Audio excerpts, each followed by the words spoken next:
नीलांजन शमाभाषम रविपुत्रम यमाग्रजम छायामार्तंडशम भूतम तम नमामि शनैश्चरम। जय श्री शनिदेव, जय श्री राधे कृष्ण। आप सभी का हमारे YouTube चैनल पे बहुत बहुत स्वागत है। आइए सुनते हैं शनिवार व्रत की कथा। जो भी भक्त सच्ची श्रद्धा के साथ नियम और निष्ठा के साथ शनिवार के दिन शनिवार का व्रत करते हैं, शनि देवता का पूजन करते हैं, पीपल के वृक्ष में गुड़ तथा तिल मिश्रित जल डालते हैं, शनिवार व्रत का कथा श्रवण करते हैं, इससे शनिदेव अति प्रसन्न होते हैं और अपना कृपा प्रदान करते हैं। शनिदेव जो कि दंडनायक और कर्म फल दाता माने जाते हैं, सभी को कर्मों के अनुसार फल प्रदान करते हैं। शनिवार के दिन चाहिए कि शनि देवता को प्रसन्न करने के लिए इस दिन सुबह ब्रह्म मुहूर्त में उठ करके नित्य क्रियाओं से निवृत्त हो करके गंगा नदी में या घर के नहाने के पानी में थोड़ा सा गंगा जल मिला करके स्नान करना चाहिए, शुद्ध वस्त्र धारण करना चाहिए और इस दिन पीपल के वृक्ष में जो कि गुड़ तथा तिल मिश्रित जल डालना चाहिए। इससे शनि देवता अति प्रसन्न होते हैं। और पीपल के वृक्ष में जो कि सभी देवताओं का वास माना गया है, इससे सभी देवताओं का आशीर्वाद भी प्राप्त होता है और शनि की दशा में कोई कष्ट नहीं होता है। शनिवार के दिन जो कि शनि देव के निमित्त काले तिल, सरसों तेल, तिल का तेल आदि का दान करना चाहिए। शनि देवता को काले वस्त्र जो कि प्रदान करनी चाहिए, शनि देवता के ऊपर सरसों का तेल चढ़ाना चाहिए या तिल का तेल उन्हें चढ़ाना चाहिए। इससे शनि देवता अति प्रसन्न होते हैं और शनि की दशा में कष्ट नहीं होता है। विशेष प्रकार से अगर शनि की 7.5 या ढैया हो, जो कि शनिवार के दिन सरसों तेल में अपना मुख देख करके या तिल के तेल में अपना मुख देख करके उसका दान करना चाहिए। शनिवार के दिन जो कि नमक नहीं खरीदनी चाहिए, काले जूते आदि नहीं खरीदनी चाहिए, लोहा आदि का सामग्री नहीं खरीदनी चाहिए। तो आइए सुनते हैं शनिवार व्रत की कथा। तो बोलिए प्रेम से शनिदेव महाराज की जय। एक बार की बात है कि एक बार संसार में चहु ओर पूजे जाने वाले नवग्रह एक स्थान पर एकत्र हुए, परस्पर विविध प्रकार से वार्तालाप करने लगे।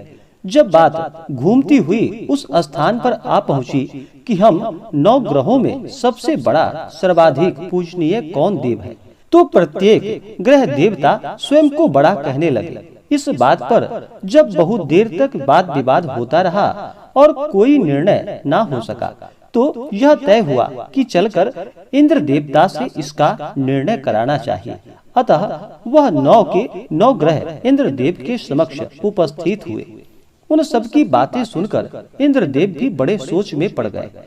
किसे छोटा कहूँ और किसे बड़ा कहूँ, किसकी श्रद्धा के पात्र बने और किसके कोप के भागी। अंत में सोच समझकर निर्णय न करते हुए वह बोले कि मैं अल्प बुद्धि इस बात का निर्णय करने में असमर्थ हूँ। मुझे तो आप सभी बड़े नजर आते हैं और मैं सभी का आदर सम्मान समभाव से करता हूँ। इस पर नवग्रह संतुष्ट नहीं हुए और हट करने लगे कि इसका निर्णय आपको अवश्य करना चाहिए। तब देवराज बोले कि आप लोग मृत्यु लोक में जाइए, वहाँ एक अत्यंत न्याय प्रिय राजा विक्रमादित्य राज्य करते हैं।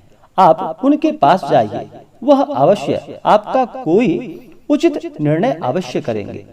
इंद्र से निराश होकर नवग्रह मृत्यु लोक में जाने को तत्पर हो गए। देवराज इंद्र ने जब उन्हें वहां जाते देखा तो प्रसन्न होकर चैन की सांस ली। इस धर्म संकट से निकलना उनके लिए सचमुच ही कितना दुष्कर था, पर अपनी चतुराई से अपने ऊपर आए संकट को राजा विक्रमादित्य पर टाल दिया। उज्जैन नगरी की उन दिनों सारे ही भारत में धाक थी। एक तो वहाँ के राजा विक्रमादित्य के दरबार में बड़े बड़े ज्ञानवान लोगों का सम्मेलन होता रहता था। दूसरे उस न्यायप्रिय राजा के न्याय से उज्जैन नगरी का सारे भारत में डंका बजता था। स्वर्ग में जब नवग्रहों का निर्णय न हो पाया तो वह अपने अपने विमानों पर आरूढ़ होकर मृत्युलोक में आ पहुँचे। ठीक उस समय जब राजा विक्रमादित्य का दरबार ठसाठस भरा हुआ था, तब नवग्रह वहां जा पहुँचे। नवग्रहों को इकट्ठा देखकर विक्रमादित्य अपने सिंहासन से उठ खड़े हुए और सभी देवों को सम्मान पूर्वक आसन ग्रहण करने को कहा। किंतु राजा के इस सम्मान को किसी भी ग्रह देवता ने स्वीकार नहीं किया। तब विक्रमादित्य ने प्रश्नवाचक दृष्टि से उनकी ओर देखा तो बृहस्पति देव ने आगे बढ़कर दृढ़ स्वर में कहा कि हे राजा, हम यहाँ पर तब तक आसन ग्रहण नहीं करेंगे जब तक कि आप हमारा निर्णय नहीं करेंगे कि हम लोगों में सबसे बड़ा आखिर कौन है। राजा अपने ऊपर आए इस धर्म संकट को देखकर पल भर तो घबरा गए, परंतु शीघ्र ही उसने स्वयं को संभाल लिया। उसने अपने मन में एक युक्ति सोच ली। दरबार में छोटे छोटे आसनों की एक पंक्ति प्रवेश द्वार तक चली गई थी। राजा ने उन लोगों से कहा कि आप यहाँ पर आसन ग्रहण कीजिए और मैं सोचकर अभी अपना निर्णय करता हूँ। यह कहकर राजा अपने सिंहासन पर बैठ गए। सिंहासन के निकट ही जो आसन पड़ा था उस पर भागकर बृहस्पति जा बैठे। उसके अगले आसन पर सूर्य देवता जा बैठे। सूर्य के निकट ही चंद्रमा और फिर इसी क्रम में बुध, मंगल, राहु, केतु इत्यादि ने भी अपना अपना आसन ग्रहण कर लिया। पंक्ति में 8वें थे भार्गव, किंतु उन्हें भी संतोष था कि उनके बाद शनिदेव बैठेंगे, किंतु आसन प्रवेश द्वार के समीप होने के कारण और सबसे अंत में होने के कारण शनिदेव उस पर नहीं बैठे। राजा विक्रमादित्य ने सोचा था कि जो ग्रह उस अंतिम आसन पर बैठेगा वह उसी को विनय और दयाशील के आधार पर बड़ा कह देंगे, पर वहाँ तो बात ही दूसरी हो गई। शनिदेव अति क्रोधी और विकट स्वभाव के देवता हैं। जब वह नहीं बैठे तो 8 ग्रहों खिलखिलाकर हंस पड़े। अपना इस प्रकार से अपमान होते देखकर शनिदेव की आंखें क्रोध से लाल हो गई और भ्रिकुटी तन गई। क्रोध से कांपते हुए बोले कि हे राजा, मुझसे वैर लेकर तुमने अच्छा नहीं किया। क्या समझकर तुमने मुझे इस प्रकार से अपमानित करना चाहा और क्या मुझे तले बिठाना चाहा।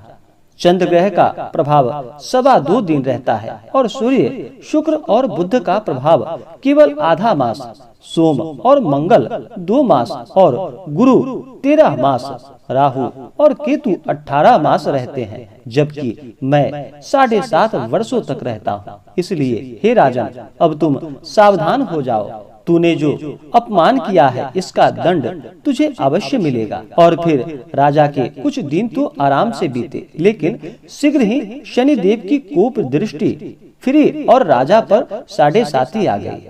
उन्हीं दिनों एक व्यापारी कुछ घोड़े बेचने के लिए उज्जैन नगरी में आया। सुंदर सुंदर घोड़े देखकर राजा का जी ललचा गया। राजा ने उन्हें खरीदने का आदेश दिया।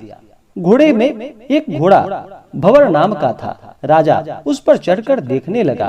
कुछ देर तक तो घोड़ा राजा को लिए घूमता रहा, लेकिन फिर सहसा ही वह भाग खड़ा हुआ। राजा को बड़ा अचंभा हुआ।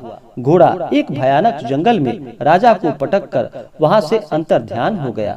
राजा अकेला उस वीरान जंगल में भटकने लगा। संध्या के समय जब उसे प्यास बहुत सताने लगी तो वह जोर जोर से चीखने लगा।